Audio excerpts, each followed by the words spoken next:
Aslida maylida kimgadir yoqsak yoqmasak, ularga qo'shilib yig'lasharmidik? Xudo xohlasa biz baxtli bo'lamiz, Xudo xohlamasa uchrasharmidik. Do'stlar, xushvaqt davom etadi. Karimboy Rahmonov kuylaydi bizda. Marhamat.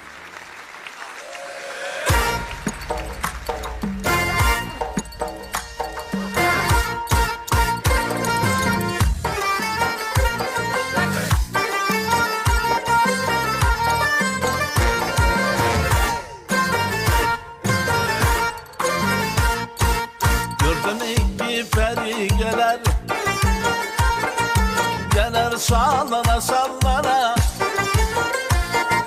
Gördüm iki peri gelir, acem sallana sallana. Aşığının könlünü arar, gelir nazlana nazlana. Aşığının könlünü arar, gelir sallana sallana. Gelir sallana sallana. Gelir nazlana nazlana. Gelir sallana sallana. Vay vay gelir nazlana nazlana.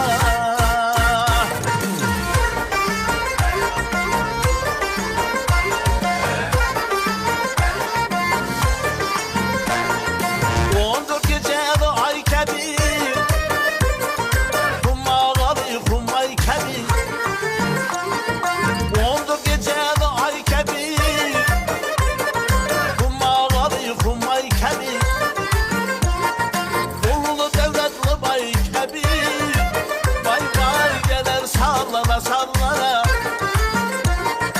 Oldu devletli bay kebir.